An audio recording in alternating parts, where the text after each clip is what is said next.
नवरात्री आधी लागणार सूर्यग्रहण, घटस्थापनेवर होणार का परिणाम? या सूर्यग्रहणाचा नवरात्रीवर काय परिणाम होऊ शकतो, ही माहिती आज आम्ही तुम्हाला देणार आहोत.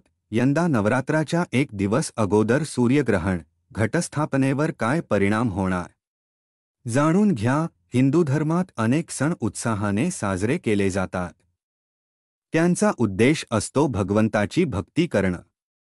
गणेशोत्सव झाल्यावर सगळ्यांना नवरात्रोत्सवाची चाहूल लागली आहे.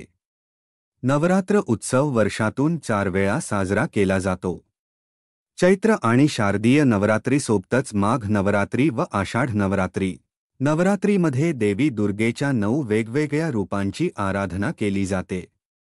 शारदीय नवरात्रीची सुरुवात यंदा 3 ऑक्टोबर 2024 पासून होणार आहे.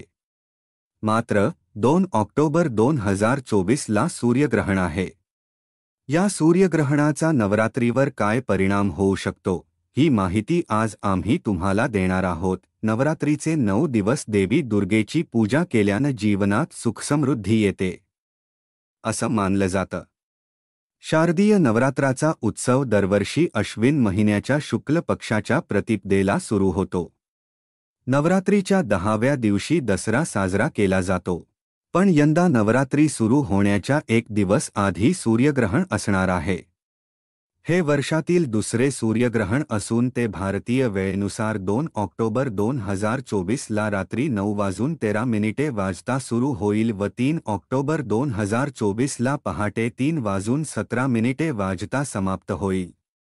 या सूर्यग्रहणाचा घटस्थापनेवर काही प्रभाव पडू शकतो का, याबाबत ज्योतिषी चिराग बेजान दारूवाला यांनी महत्त्वाची माहिती दिली आहे. हिंदू धर्मात सूर्यग्रहणाला विशेष महत्त्व आहे. सूर्यग्रहण ही एक खगोलीय घटना आहे, ज्यामध्ये चंद्र सूर्याला पूर्णपणे किंवा अंशतः झाकतो व पृथ्वीवरील सूर्यप्रकाश कमी होतो किंवा पूर्णपणे अदृश्य होतो.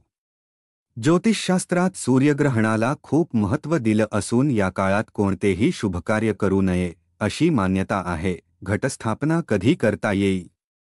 शारदीय नवरात्राची सुरुवात 3 ऑक्टोबर 2024 पासून होणार आहे. ज्योतिषी दारूवाला यांच्या मते सूर्यग्रहणाचा नवरात्रावर कोणताही परिणाम होणार नाही.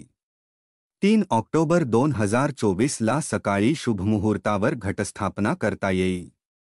यंदाच्या वर्षी घटस्थापनेचा शुभमुहूर्त 3 ऑक्टोबरला सकाळी 6:15 ते सकाळी 7:22 या काळात आहे.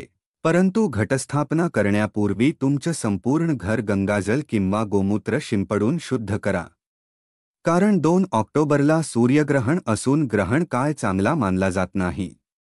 अशा स्थितीत सूर्यग्रहणानंतर घराची शुद्धता करणे महत्त्वाचं आहे. घरामध्ये गंगाजल किंवा गोमूत्र शिंपडून झाल्यावर तुळशीच्या रोपावरही ते शिंपडावे. संपूर्ण घर शुद्ध झाल्यावर आंघोळ करून स्वच्छ कपडे घाला. त्यानंतरच विधीनुसार शुभ मुहूर्तावर घटस्थापना करा.